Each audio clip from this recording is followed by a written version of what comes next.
Johannesburg में आज से शुरू होगा ब्रिक्स सम्मेलन। प्रधानमंत्री नरेंद्र मोदी ले गए सम्मेलन में हिस्सा। ब्रिक्स नेताओं के साथ बैठक के अलावा ब्रिक्स अफ्रीका आउटरीच व ब्रिक्स प्लस डायलॉग में भी शामिल होंगे पीएम। केंद्रीय राज्य मंत्री कृष्ण पाल गुर्जर ने फरीदाबाद में 20 जुलाई से 11 अगस्त तक चले लोकसभा के मानसून सत्र के कामकाज के बारे में प्रेस वार्ता को किया संबोधित। कहा, सत्र में कई महत्वपूर्ण विधेयक हुए पास। उप मुख्यमंत्री ने चंडीगढ़ में हिसार एयरपोर्ट के निर्माण कार्यों की समीक्षा के लिए अधिकारियों के साथ की बैठक। उद्योग एवं वाणिज्य विभाग की बैठक में कहा, प्रदेश सरकार इलेक्ट्रॉनिक्स वेस्ट रिसाइकलिंग पॉलिसी कर रही है तैयार। और लद्दाख में सड़क हादसे में प्रदेश के शहीद हुए 3 जवानों का पलवल, रोहतक और नूह में राजकीय सम्मान के साथ हुआ अंतिम संस्कार। केंद्रीय राज्य मंत्री कृष्ण पाल गुर्जर ने कहा, सैनिकों की बदौलत ही है हमारा देश सुरक्षित।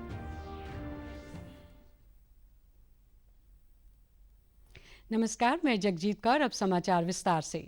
प्रधानमंत्री नरेंद्र मोदी आज सुबह दक्षिण अफ्रीका और ग्रीस की 4 दिनों की यात्रा पर रवाना हुए। वह जोहानिसबर्ग में 15वें ब्रिक्स शिखर सम्मेलन में भाग लेंगे। इस दौरान पीएम ब्रिक्स अफ्रीका आउटरीच और ब्रिक्स प्लस संवाद कार्यक्रमों में भी भाग लेंगे। भारत समेत ब्राजील, रूस, चीन और दक्षिण अफ्रीका ब्रिक्स के सदस्य देश हैं। दक्षिण अफ्रीका रवाना होने से पहले अपने प्रसाधन वक्तव्य में प्रधानमंत्री ने कहा कि ब्रिक्स शिखर सम्मेलन भविष्य में सहयोग के क्षेत्रों की पहचान और संस्थागत विकास की समीक्षा का महत्वपूर्ण अवसर प्रदान करेगा। ब्रिक्स शिखर सम्मेलन के लिए ब्रिक्स विभिन्न क्षेत्रों में सहयोग के मजबूत एजेंडे को बढ़ावा दे रहा है। उन्होंने कहा कि भारत विकास के लिए आवश्यक मुद्दों और बहुपक्षीय प्रणाली में सुधार सहित विकासशील और अल्प विकसित देशों के लिए आवश्यक मुद्दों पर विचार विमर्श के उचित मंच के रूप में ब्रिक्स को अहमियत देता है। प्रधानमंत्री ने कहा कि वे दक्षिण अफ्रीका के राष्ट्रपति के निमंत्रण पर ब्रिक्स सम्मेलन में भाग लेने जा रहे हैं। इसके अलावा प्रधानमंत्री जोहानिसबर्ग में ब्रिक्स बिजनेस फोरम को भी संबोधित करेंगे। इससे पहले डीडी न्यूज ने फोरम में भाग लेने वाले भारतीय व्यापारियों के साथ खास बातचीत की। हम लोग टेक्सटाइल में हैं। इधर टेक्सटाइल इन्वेस्टमेंट के ऑप्शन है। इधर 2 कंपनी है, एक प्रीला करके और एक तय्यून टेक्सटाइल करके। तो दोनों कंपनीज अवेलेबल है टेक ओवर करने के लिए। They are available for sale. तो उसके लिए हम लोग विजिट किया और we are exploring the possibilities of taking over, buying that one as a whole, running it and give some employment to South African people also. वो देख के वो बोलते हैं कि हमें फ्रेंडशिप का आइए और हमारे एग्जिस्टिंग इंडस्ट्री को हेल्प कीजिए। तो हमने लास्ट 10 दिन में बहुत सारी इंडस्ट्री को विजिट किया। उनको हमारा टेक्नोलॉजी ट्रांसफ़र, हमारी इंडियन मशीनरी, उसके बाद में to run the unit, technical expertise, skilled man power and to repair their existing machine, they need our help. So we are helping them also, and we are bringing the new investor to invest here to make the joint ventures in a textile industry. Excited that he's visiting the country, and we are very sure that his visit will add a lot of value to the economic ties that South Africa has with India, and we wish him all the very best for his visit to South Africa, and we look forward to seeing him tomorrow. Johannesburg में भारतीय समुदाय के लोग भी PM Modi की यात्रा को लेकर काफी उत्साहित हैं। उन्होंने कहा कि पीएम मोदी की इस यात्रा से भारत और दक्षिण अफ्रीका के संबंध और भी मजबूत होंगे। केंद्रीय ऊर्जा एवं भारी उद्योग राज्य मंत्री कृष्ण पाल गुर्जर ने आज फरीदाबाद के जिला भाजपा कार्यालय में 20 जुलाई से 11 अगस्त तक चले लोकसभा के मानसून सत्र के कामकाज को लेकर प्रेस वार्ता को संबोधित किया। उन्होंने बताया कि इस बार मानसून सत्र काफी कामयाब रहा, जिसमें राज्यसभा और लोकसभा में 21 विधेयक पास हुए। एक सीआरपीसी, एक आईपीसी और एविडेंस एक्ट विधेयक प्रस्तुत किया गया, जिससे लोकसभा व राज्यसभा की स्टैंडिंग कमेटी के पास भेज दिया गया है। इस विधेयक के कानून बनने से आईपीसी, सीआरपीसी और एविडेंस एक्ट में बहुत बदलाव आएगा। उन्होंने कहा कि सत्र में प्रधानमंत्री और गृह मंत्री ने अविश्वास प्रस्ताव और मणिपुर हिंसा पर चर्चा की, जिसे विपक्ष सुन नहीं सका और जानबूझकर वॉकआउट कर गया। और एक सीआरपीसी, आईपीसी और एविडेंस एक्ट जैसा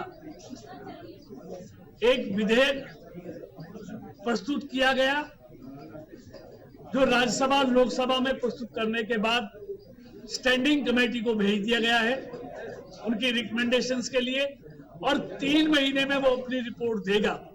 और इससे आईपीसी, सीआरपीसी और एविडेंस एक्ट में एक बहुत बड़ा बदलाव आने वाला है। और आदरणीय प्रधानमंत्री जी और अमित शाह जी ने जो मणिपुर पर चर्चा पर, अविश्वास प्रस्ताव पर जो जिसको विपक्ष सुन नहीं पाया, जानबूझकर वॉकआउट कर गया, वो जो विस्तार से उन्होंने बातें की हैं। उन्होंने कहा कि विपक्ष ने यूपीए के काले कारनामों से पीछा छुड़ाने के लिए नया नाम रखा है, लेकिन नाम बदलने से काले कारनामे छुप नहीं सकते। मणिपुर के मुद्दे पर उन्होंने कहा कि मणिपुर में पिछले 6 साल से शांति रही है, लेकिन हाईकोर्ट के फैसले के बाद यहां हिंसा हुई है, जिसको लेकर प्रधानमंत्री ने देश को विश्वास दिलाया है कि मणिपुर में जल्द ही शांति कायम होगी। काले कारनामों, भ्रष्टाचार का द्योतक बन गया था यूपीए, उससे पीछा छुड़ाने के लिए इन्होंने ये नया नाम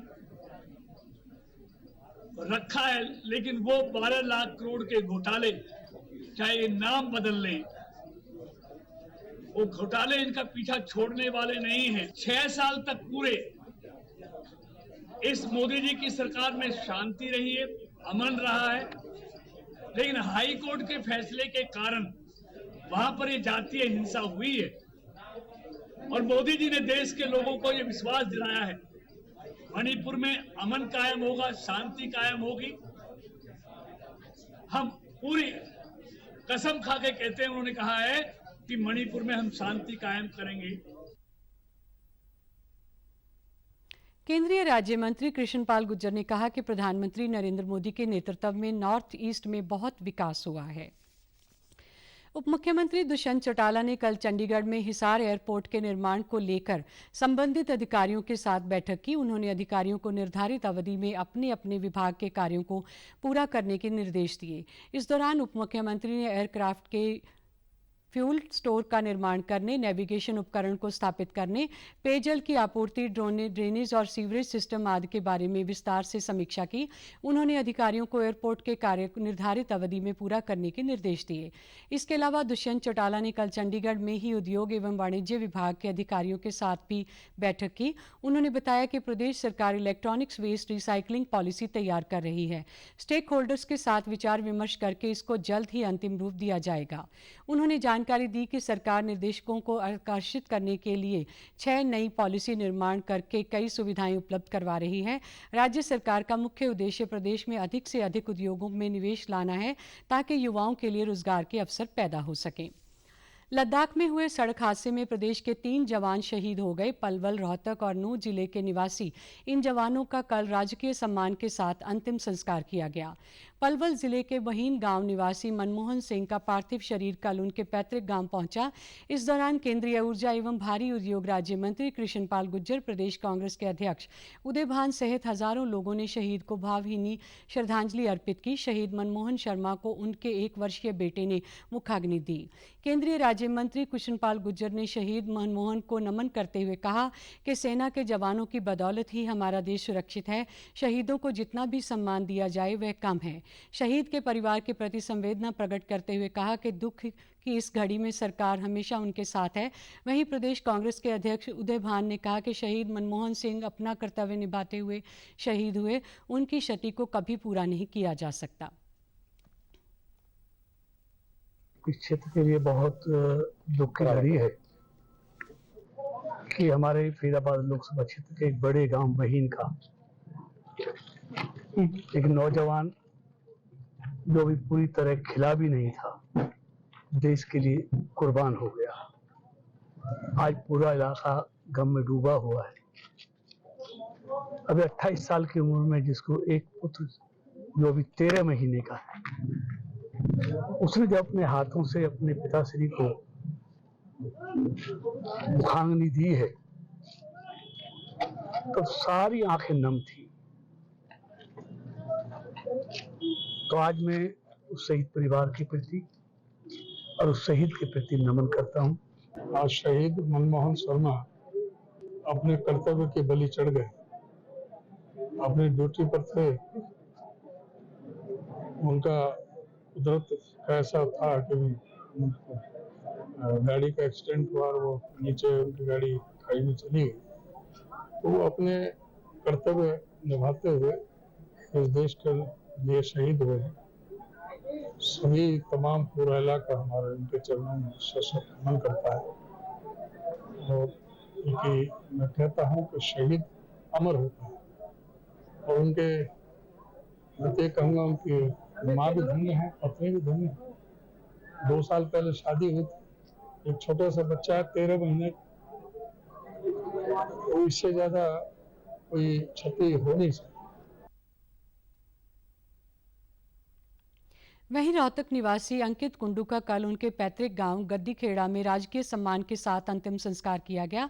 अंकित 2018 में भारतीय सेना में भर्ती हुए थे और करीब 8 माह पहले ही उनकी शादी हुई थी। राज्य मंत्री अनूप धानक, हरियाणा ओलंपिक संघ के कोषाध्यक्ष मनीष ग्रोवर सहित हजारों लोगों ने शहीद अंकित को श्रद्धांजलि अर्पित की। मंत्री अनूप धानक ने कहा कि पूरे देश को शहीद अंकित की शहादत पर गर्व है। प्रदेश सरकार मुश्किल की इस घड़ी में शोक संतप्त परिवार के साथ खड़ी है। वहीं हरियाणा ओलंपिक संघ के कोषाध्यक्ष मनीष कुमार ग्रोवर ने कहा कि देश की रक्षा करते हुए शहीद हुए सभी जवानों को प्रत्येक भारतवासी नमन कर रहा है। जसवीर सिंह जी के परिवार पे जो ये बहुत ही दुख की घड़ी है, भाई अंकित कुंडू जो शहीद हुए हैं, मैं उनको श्रद्धांजलि अर्पित करता हूं और परमपिता परमात्मा से प्रार्थना करता हूं कि इनके परिवार को दुख सहने की शक्ति दे और पूरी हरियाणा सरकार इस दुख की घड़ी में इन परिवार के साथ है और मैं भाई अंकित कुंडू को श्रद्धांजलि अर्पित करता हूँ। देश के लिए एक कुर्बानी दी है अंकित कुंडू जी ने और ऐसा 9 सैनिक शहीद हुए हैं, उसमें हरियाणा के 4। तो इसलिए हम सब लोग देश के, प्रदेश के और विशेष तौर से उस परिवार के साथ हम इस कष्ट की घड़ी में खड़े हैं। परमात्मा उस परिवार को ताकत दे, शक्ति दे। मैं धन्य उस माँ को ही करता हूँ जिस माँ के बेटे राष्ट्र के लिए कुर्बान हुए हैं। मैं उनको श्रद्धांजलि देता हूँ। परिवार के इस दुख के साथ हम खड़े हैं। उधर नूंह जिले के संगेल गांव के निवासी तेजपाल सिंह को भी गमगीन आंखों से कल राजकीय सम्मान के साथ अंतिम विदाई दी गई। भाजपा नेता जाकिर हुसैन, विधायक आफ्ताब अहमद, उपायुक्त धीरेन्द्र सिंह खटगड़ा सहित अनेक गणमान्य लोगों ने शहीद तेजपाल को श्रद्धांजलि अर्पित की। तेजपाल 2013 में सेना में भर्ती हुए थे और उनके 2 बच्चे हैं।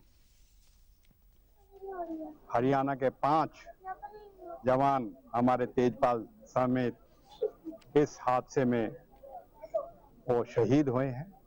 हम सब उन्हें आज खिराज अकीदत पेश करते हैं और ये धरती हमेशा प्रेरणा लेती है अपने वीरों से, अपने शहीदों से। हम ये मानते हैं आज बहुत बड़ा दुख इस इलाके के लोगों में है। जिला सैनिक बोर्ड की तरफ से जो एक पॉलिसी है हरियाणा सरकार की, उसके अंतर्गत जो भी शहीद होता है उसकी जो मेडिकल रिपोर्ट क्या, जो भी उनकी आर्मी की तरफ से जो रिपोर्ट बनती है उसके आधार पर पॉलिसी है 50 लाख तक की देने की और साथ में साथ जो कंपैशनेट जो एम्प्लॉयमेंट है वो देने की पॉलिसी है। तो जैसे इनकी तरफ से आर्मी वालों की तरफ से रिपोर्ट आती है उसकी तरफ से कार्रवाई की जाएगी। वहीं तेजपाल के परिजनों ने उनकी शहादत पर गर्व जताया कि भाई ऐसे ऐसे आप कौन बोल रहे हैं? बोलो मैं जयवीर बोल रहा हूँ। बोला आप तेजपाल के पापा हैं? बोलो हाँ जी। क्या बात है? बोलो तेजपाल एक्सपायर हो गया। नहीं, वो गाड़ी वहाँ से गिर गई है पहाड़ से और खाई में गिर के वो एक्सपायर हो गया। इतना कह के उन्होंने फोन कर दिया। 2013 में भर्ती हुआ था। 2 लड़के हैं, दोनों लड़के, छोटे वाला ये है। तेजपाल जी को शहादत दी है, ये बहुत बड़ी गर्व की बात है गांव के लिए और अपने देश के लिए, समाज के लिए। और जो हमारी सड़क स्कूल जो है शहीदों के नाम से पहले भी हैं और आगे भी होते रहेंगे। अपने गांव में जैसे भी कोई भी सरकारी संस्था आएगी वो हम शहीद तेजपाल भाई के नाम पे रखने की पूर्ण कोशिश करेंगे। गौरतलब है कि 19 अगस्त को लद्दाख में आर्मी का ट्रक गहरी खाई में गिरने के कारण देश के 9 जवान शहीद हो गए थे।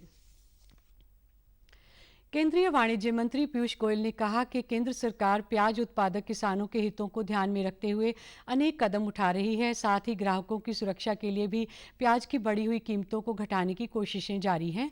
आज नई दिल्ली में आयोजित एक प्रेस वार्ता में केंद्रीय मंत्री ने कहा कि अब तक 3 लाख मीट्रिक टन प्याज की खरीद की जा चुकी है और 2 लाख मीट्रिक टन से अधिक प्याज की खरीद की प्रक्रिया शुरू हो चुकी है। उन्होंने कहा कि अगर आने वाले दिनों में ज़रूरत पड़ी तो 2 लाख मीट्रिक टन प्याज की और खरीद की जाएगी।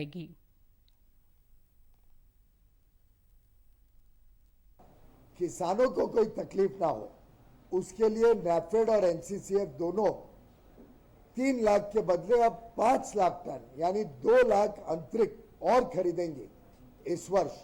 ये निर्णय भी उसी के साथ साथ लिया गया जो आज एनसीसीएफ और नैफेड ने अलग अलग क्षेत्र में सेंटर्स खोल दिए हैं और 2 लाख टन 2,410 रुपए प्रति क्विंटल, तो ये ऐतिहासिक रेट प्याज का निर्धारित किया गया है। जो एनसीसीएफ नैफेड की क्वालिटी का प्याज होता है उससे पूरे मार्केट में किसानों को अच्छा दाम मिले, ये हमारा उद्देश्य है।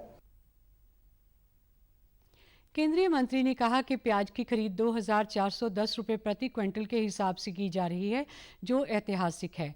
उन्होंने किसानों से अपील करते हुए कहा कि इस भाव पर अपनी फसल बेचें। मंत्री ने कहा कि अलग अलग क्षेत्रों में एनसीसीएफ और नेफेड द्वारा 25 रुपये प्रति किलोग्राम के हिसाब से सब्सिडी वाले रेट पर प्याज मोबाइल वैनों के जरिए मुहैया करवाया जा रहा है। एनसीसीएफ और नैफेड देश के अलग अलग इलाकों में 25 रुपए पर सब्सिडाइज रेट पर केंद्र सरकार वो सब्सिडी उपलब्ध कराएगी। सब्सिडाइज रेट पर प्याज उपभोक्ताओं के लिए, सामान्य आदमियों के लिए, सामान्य लोगों के लिए उपलब्ध कराएगी। ये काम कल से शुरू हो गया है। कल कई सेंटर्स में 25 रुपए में प्याज बेचा भी गया, बांटा भी गया और आज उसको और तेज गति दी जाएगी। केंद्रीय सड़क परिवहन और राज्य मंत्री नितिन गडकरी ने सड़क दुर्घटनाओं में लोगों की जान बचाने के महत्व पर जोर दिया। आज नई दिल्ली में उन्होंने Bharat new car assessment programme Bharat NCAP का शुभारंभ किया। उन्होंने कहा कि सड़क और ऑटोमोबाइल इंजीनियरिंग के क्षेत्र में देश में हो रही गलतियों से निपटने के लिए सभी हितधारकों के बीच संवाद और सहयोग की बड़ी आवश्यकता है। उन्होंने देश में ऑटोमोबाइल उद्योग का आकार 15 लाख करोड़ रुपए करने की सरकार की आकांक्षा के बारे में भी बताया। भारत एनकैप पहल के बारे में उन्होंने कहा कि इससे देश के वाहनों की सुरक्षा और गुणवत्ता को बढ़ावा मिलेगा। साथ ही सुरक्षित वाहनों के निर्माण के लिए मूल उपकरण निर्माताओं के बीच स्वास्थ्य प्रतियोगिता भी शुरू होगी। I am really happy that it is going to helpful to the consumers. By this star rating, Bharat NCAP, people can understand the quality of the product. And now we are going to create awareness in the mind of the customers, and it is really important that they can understand what is the quality of the product. Where we are launching this program, and today we have the report which has given to me that the request to test and certify more than 30 models of different companies under Bharat NCAP has already been received. बाढ़ के कारण फसलों में हुए नुकसान और कुछ अन्य मांगों को लेकर पंजाब और हरियाणा के किसानों ने आज चंडीगढ़ कूच का ऐलान किया था, जिसके मद्देनज़र दोनों राज्यों की पुलिस और प्रशासन पूरी तरह चौकस हैं। वो कुछ किसान नेताओं को हिरासत में भी लिया है। उधर चंडीगढ़ में पंचकुला और मोहाली बॉर्डर सहित शहर में दाखिल होने वाले अन्य रास्तों को भी सील कर दिया गया है। भारी पुलिस बल बैरिकेडिंग के स्थान तैनात हैं। अंबाला में हिसार रोड पर गांव जमीतगढ़ और शंभू टोल पर बड़ी संख्या में किसानों को पुलिस द्वारा चंडीगढ़ की ओर बढ़ने से रोक दिया गया है। आईजी सिवास कविराज ने बताया कि फिलहाल स्थिति शांतिपूर्ण है। कुछ जगहों पर किसानों को डिटेन किया गया है। किसान नेता व किसान हमारा पूरा सहयोग कर रहे हैं। हम कोशिश कर रहे हैं कि आम लोगों को कोई परेशानी ना हो और ट्रैफिक सुचारू रूप से चलता रहे।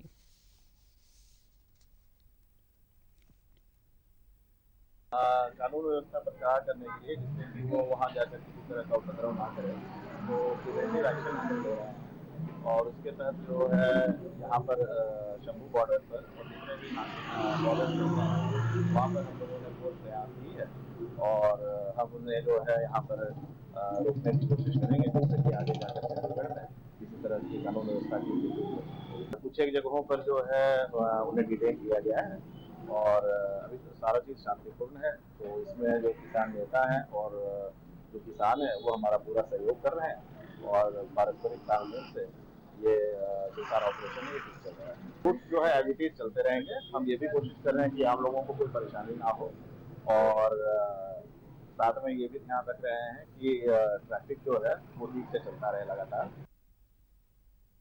गौरतलब है कि किसान बाढ़ से फसलों में हुए नुकसान पर 50,000 रुपये प्रति एकड़, 50,000 करोड़ रुपए का विशेष पैकेज और 1 साल के लिए ऋण माफी सहित अन्य कई मांगे कर रहे हैं। केंद्रीय कानून एवं न्याय मंत्री अर्जुन राम मेघवाल ने कल चंडीगढ़ का दौरा किया। इस दौरान वे भाजपा के पार्टी कार्यालय कमलम में भी पहुंचे और कार्यकर्ताओं से मुलाकात की। साथ ही उन्होंने पंजाब और हरियाणा बार काउंसिल के समारोह में भी शिरकत की। बाद में मीडिया से बातचीत में केंद्रीय मंत्री ने कहा कि कानून व्यवस्था को मजबूत करने के लिए नए बदलाव की तैयारी की जा रही है, इसलिए पंजाब और हरियाणा हाई कोर्ट में आए हैं। उन्होंने वकीलों से चर्चा भी की। एनरोलमेंट का कोई सिस्टम है, उसको समझना, उसके साथ हम 2047 तक जब विकसित भारत बनेंगे तो हमारा लीगल सिस्टम भी उसी अनुरूप स्ट्रांग हो, उसके लिए चर्चा करना, संवाद स्थापित करना, कुछ सुझाव लेना। हाई कोर्ट में भी कुछ इसी विषय को लेकर के चर्चा हुई। एक बड़ा बदलाव करने वाला बिल जो है वो लोकसभा में गृह मंत्री जी अमित शाह जी ने पेश किया, वो अभी हमारे लॉ एंड जस्टिस कमेटी में है। तो ये इस तरह के कुछ बदलाव जो हो रहे हैं। एक ई कोर्ट का विषय भी बड़ा महत्वपूर्ण विषय है कि ई कोर्ट में जो हमारा फेज 3 है, जिसमें हम पेपरलेस करना चाह रहे हैं। नूर हिंसा और राहुल गांधी के लद्दाख दौरे पर उन्होंने कहा कि कांग्रेस हमेशा फूट डालो और राज करो की नीति खेलती है, जबकि भारतीय जनता पार्टी सबका साथ सबका विकास की भावना से एक साथ देश हित में कार्य कर रही है। बना, उसके बाद भारतीय जनता बनी, तब से लेकर के कांग्रेस हमें टारगेट करती आई है, जबकि कांग्रेस की पॉलिसी यही है, डिवाइड एंड रूल। हमारा है सबका साथ सबका विकास, और हम विकास और सुशासन, जिसको हम अंग्रेजी में कह सकते हैं डेवलपमेंट एंड गुड गवर्नेंस, इसके आधार पर ही देश में सबसे आगे हम जा रहे हैं। भारतीय जनता पार्टी, उसका मेन पिलर यही है दोनों। राहुल गांधी जी का चीन के दूतावास में जाकर के कुछ मिलना, ये क्या शो करता है जी? हिंदी चीनी भाई भाई का नारा किसने दिया? प्रधानमंत्री मोदी जी के नेतृत्व में ये सरकार सीमा की सुरक्षा करने में सक्षम है और पिछले 9 सालों में सीमा की सुरक्षा भी की है। सीमाएं भी सुरक्षित है, देश भी सुरक्षित हाथों में। जॉर्डन में हाल ही में संपन्न हुई अंडर 20 विश्व कुश्ती प्रतियोगिता में रोहतक के पिलाना गांव की निवासी सविता दलाल ने स्वर्ण पदक हासिल कर देश और प्रदेश का नाम पूरी दुनिया में रोशन किया। रोहतक लौटने पर कल इस विजेता पहलवान का छोटू राम स्टेडियम में जोरदार स्वागत किया गया। इससे पहले सविता दलाल अन्य अंतर्राष्ट्रीय प्रतियोगिताओं में 3 स्वर्ण पदक जीत चुकी हैं। सविता दलाल ने अपनी जीत का श्रेय परिजनों व कोच को देते हुए कहा कि अब उसका लक्ष्य ओलंपिक में पदक हासिल करना है। फिलहाल वे अगले साल होने वाली वरिष्ठ विश्व प्रतियोगिता के लिए तैयारी कर रही हैं। सविता का पूरा परिवार कुश्ती खेलता रहा है। वहीं कोच मनदीप सैनी ने बताया कि सविता अपने खेल के प्रति हमेशा गंभीर रहती हैं और उनके पास 2 ऐसे मुख्य दांव हैं जिसके चलते वे अपने विरोधी खिलाड़ी का पूरी तरह हावी हो जाती हैं। सविता काफ़ी मेहनती हैं और उन्होंने उम्मीद की है कि वह ओलंपिक का सफ़र ज़रूर पूरा करेंगी। अंडर 17 एशियन चैंपियनशिप में गोल्ड मेडल जीता है सर। उसके बाद अंडर 20 एशियन चैंपियनशिप में गोल्ड मेडल जीता है सर। फिर उसके बाद अंडर 17 वर्ल्ड चैंपियनशिप में गोल्ड जीता है सर। अब अंडर 20 वर्ल्ड चैंपियनशिप में गोल्ड है। तैयारी तो सर मुझे 5-6 साल हो गए सर करते सर, कोचेज को और मेरी फैमिली को सर। मेरे दादा भी कुश्ती करते थे, मेरे पापा ने भी की थी, तो मेरे भाई भी करते हैं, मैंने भी स्टार्ट की सर उनको देख के। सर अभी नेक्स्ट ईयर सीनियर की वर्ल्ड चैंपियनशिप है सर, उसमें गोल्ड लेके आना। सविता सबसे पहले तो जैसे अपने गेम के प्रति, अपनी प्रैक्टिस के प्रति काफ़ी मतलब कंसंट्रेशन अपना पूरा देती है और बहुत मेहनत करती है, क्योंकि जितना हम करवाते हैं उसके अलग भी एक्स्ट्रा मेहनत भी करती है। तो इसकी पावर बहुत अच्छी है और टेक्निकल भी बहुत ज़्यादा अच्छी है। तो काफ़ी अच्छी है लड़की। और अभी हमारे को उम्मीद है जिस हिसाब से भी सब जूनियर से आई है, जूनियर में मेडल दिया, तो अभी जूनियर में अभी परफॉर्म करेगी और किया अपने आप को, और इस हिसाब से सीनियर में भी आगे खेलेगी। तो हमारे को उम्मीद है सीनियर में भी मेडल ऐसी जीतेगी। बाउट लड़ने का तरीका है वो श्वेता का काफ़ी अच्छा है, क्योंकि श्वेता बाउट लड़ती है तो मतलब अगले के ऊपर हैवी रहती है, आक्रामक अटैक करती है। इसके पास क्लाजंग, पटके, डबल के काफ़ी अच्छे अटैक है जो ये लगाती है। सविता दलाल ने फाइनल में वेनेजुएला की खिलाड़ी को हराया। सविता ने पहले दौर में ही 9 अंक की बढ़त बना ली थी और दूसरे दौर में एक भी अंक गंवाए बिना मैच जीत लिया। महेंद्रगढ़ जिले के नसीबपुर स्थित शहीद स्मारक पर जिला प्रशासन द्वारा मेरी माटी मेरा देश अभियान के अंतर्गत जिला स्तरीय कार्यक्रम आयोजित किया गया। इस अवसर पर राज्य मंत्री ओम प्रकाश यादव ने वीर सैनिकों की वीरांगनाओं पर व पूर्व सैनिकों को सम्मानित किया। उन्होंने कहा कि 1857 की लड़ाई इसी नसीबपुर के मैदान में लड़ी गई थी, जहां एक ही दिन में 5000 सैनिक शहीद हुए थे और इन शहीदों में राव तुलाराम भी शामिल थे। प्रदेश सरकार ने नसीबपुर के शहीद स्मारक के विस्तारीकरण के लिए 35 करोड़ रुपए की ग्रांट की घोषणा की है। मेरी माटी मेरा देश कार्यक्रम के तहत सभी जगह पीछे जो ये शिलालेख लगा हुआ है, ऐसे पट सभी गांवों में लगाए गए हैं और सभी गांवों में इस प्रकार के कार्यक्रम हुए हैं। उनके स्कूल और इस तरह की संस्थाओं के नामकरण उन गांवों के शहीदों के नाम से करने का कार्य चल रहा है। राव तुलाराम शहीद स्मारक को जहां आप खड़े हैं, इसको डेवलप करने के लिए 35 करोड़ रुपए की ग्रांट सरकार ने जारी करने की घोषणा की है और भी अगर कोई जरूरत पड़ी इसकी डेवलपमेंट में तो शहीदों के नाम पर सरकार दिल खोल कर कार्य कर रही है। उपायुक्त मोनिका गुप्ता ने कहा है कि कार्यक्रम के माध्यम से शहीद सैनिकों को नमन किया जा रहा है।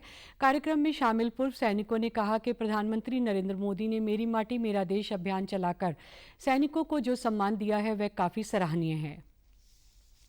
पूरे देश भर में मेरी माटी मेरा देश कार्यक्रम चलाया जा रहा है, जिसके तहत हम शहीदों का जो है और वीरों का है वंदन कर रहे हैं। ऐसे कार्यक्रम हर गांव के स्तर पर हम पहले ही कर चुके हैं 9 से 14 तारीख के दरमियान, जिसमें हर गांव के अंदर एक शिला फलक्रम जिसपे उस गांव के वीरों का, शहीदों का नाम जो है अंकित करके वहां के स्कूलों में लगाया गया है। और यहाँ भी हमने सभी वीरों का, वीरांगनाओं का, शहीदों के परिवारों का जो है सम्मान किया है, उनका वंदन किया है। आज इस कार्यक्रम मेरी माटी मेरा देश में आकर मैं बहुत ही गौरव महसूस कर रही हूँ। यहाँ देश के वीरों को सम्मानित किया जा रहा है, वीरांगनाओं जिन्होंने अपने बेटों को, अपने पतियों को सरहद पर खोया है, उनका बलिदान व्यर्थ नहीं जाएगा। उसको सम्मान करने के लिए मोदी जी ने जो ये मुहिम चलाई है, मैं उसकी सही दिल से शुक्रगुजार हूँ। मेरा छोटा बेटा 2 जुलाई 2021 को शहीद हुआ था। अभी जो प्रधानमंत्री मेरा देश मेरी माटी के तहत अभियान चला रहे हैं, जो पूर्व सैनिकों, वीरांगनाओं और उनको सम्मानित कर रहे हैं, बहुत अच्छा प्रोग्राम प्रधानमंत्री चला रहे हैं और देश के वीरों को याद किया जा रहा है और उनको सम्मान दिया जा रहा है। बहुत ही सम्माननीय बात है। प्रधानमंत्री नरेंद्र मोदी ने देश के वीर सैनिकों और उनकी वीरांगनाओं व पूर्व सैनिकों को सम्मान देने के लिए यह अभियान 9 अगस्त को शुरू किया था। जैसे जैसे भारत के चंद्रयान के चांद की सतह पर उतरने का समय नज़दीक आ रहा है, वैसे ही उसको लेकर देश विदेश में उत्साह भी काफ़ी बढ़ गया है। भारतीय अंतरिक्ष अनुसंधान संगठन इसरो की पूर्व वैज्ञानिक और संयुक्त अरब अमीरात की कंपनी एडुटेक फॉर स्पेस की मुख्य कार्यकारी अधिकारी श्री सुधा विद्यापन ने कहा कि मिशन चंद्रयान 3 न केवल इसरो के लिए बल्कि संपूर्ण विश्व के लिए महत्वपूर्ण मील का पत्थर है, क्योंकि यह चंद्रमा के दक्षिण ध्रुव पर उतरने वाला पहला अंतरिक्ष यान होगा। यह महत्वपूर्ण आंकड़े भी भेजेगा। वित्त मंत्रालय द्वारा जारी जुलाई माह की आर्थिक समीक्षा में उम्मीद जताई गई है कि आने वाले दिनों में महंगाई कम दर्जा की गई है। समीक्षा में कहा गया है कि देश भर में केंद्र, राज्य और निजी क्षेत्र की ओर होने वाले विदेश में इजाफा दिख रहा है। समाचारों में आज इतना ही। नमस्कार।